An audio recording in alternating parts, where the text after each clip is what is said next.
मत लो, मेरे पति का बच्चा लो। हम बचा देगा, कोई बात नहीं। बेहतर करेंगे फोन। प्लीज भगवान के लिए बचा लो। Please ask for help, we don't need. Okay, don't worry, don't worry. You एक इंसान है, उसने उसको गोली मार दी। यहाँ पे उसने बोला कि ये शायद मुस्लिम नहीं है, उसने उसको गोली मार दी। लगातार पाकिस्तान ये कहता रहा है कि उसका पहलगाम हमले में कोई रोल नहीं है। अब ऐसा थोड़ी है कि पाकिस्तान हमें कुछ बोलेगा और हम वो मान जाएंगे।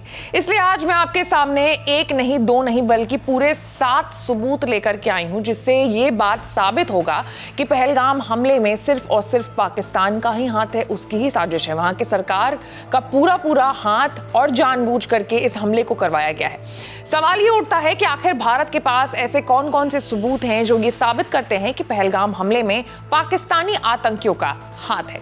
तो आज एक्सप्लेन बाय एबीपी लाइव में चर्चा हम इसी मुद्दे पर करेंगे। नमस्कार, मैं हूं आपके साथ आशी सिंह आनंद।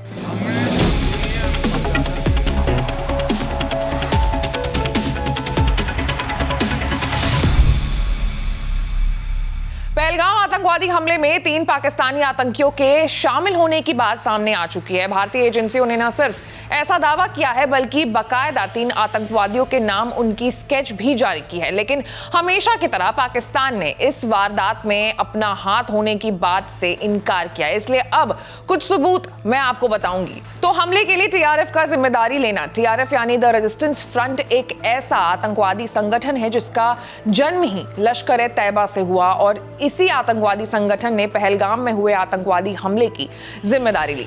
और तो और इस हमले का अंजाम दिलाने वाले टीआरएफ का कमांडो सैफुल्ला कसूरी उर्फ खालिद भी पाकिस्तान में ही रहता है। ऐसे में कायदे से अब ये साबित करने की जरूरत नहीं बचती है कि हमले में पाकिस्तानी आतंकवादियों का हाथ है, क्योंकि पाकिस्तानी आतंकवादी संगठन खुद ही इसके लिए जिम्मेदारी ले रहे हैं। और ये बात है कि पाकिस्तान की हुकूमत सब कुछ जानते हुए भी इन बात को स्वीकार करने के लिए तैयार ही नहीं है। 3 आतंकवादियों की पहचान मामले की तफ्तीश में जुटी भारतीय एजेंसियों ने सिर्फ आतंकवादियों के पाकिस्तानी होने का दावा ही नहीं किया है, बल्कि उनकी पहचान भी क्लियर कर दी है।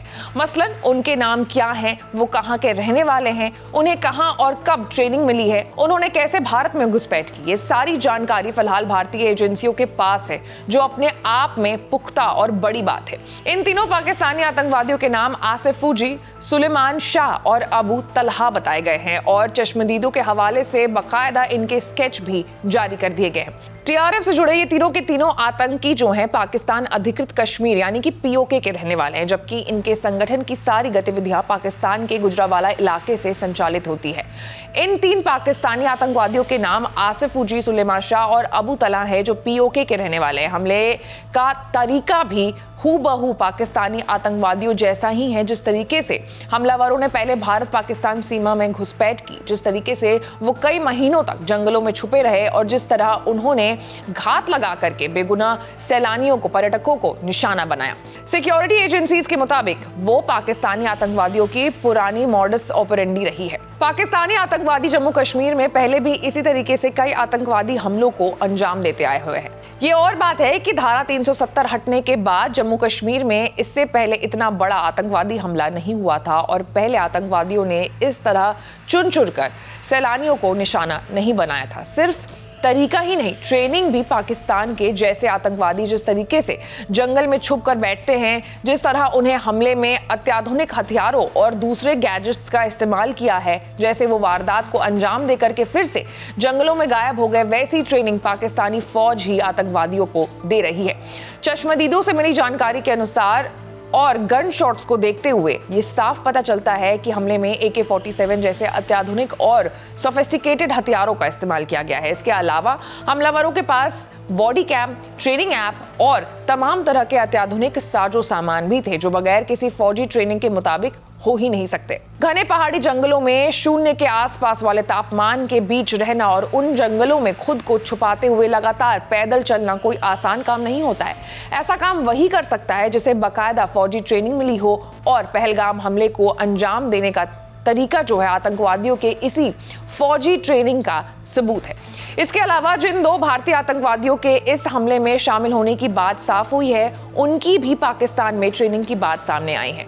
आदिल गुरी उर्फ आदिल हुसैन थोनकर और आसिफ शेख के बारे में ये जानकारी सामने आई है कि दोनों न सिर्फ टीआरएफ नाम के आतंकवादी संगठन से जुड़े हुए हैं, बल्कि इन्होंने आतंकी हमलों के लिए बाकायदा पाकिस्तान में जाकर के ट्रेनिंग भी ली है।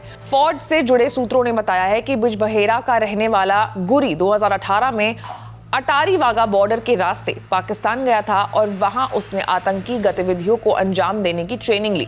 उसने आतंकवादियों के ट्रेनिंग कैंप में बाकायदा कमांडोज जैसी ट्रेनिंग हासिल की और पिछले साल यानी 2024 में ही वो जम्मू कश्मीर वापस लौटा था।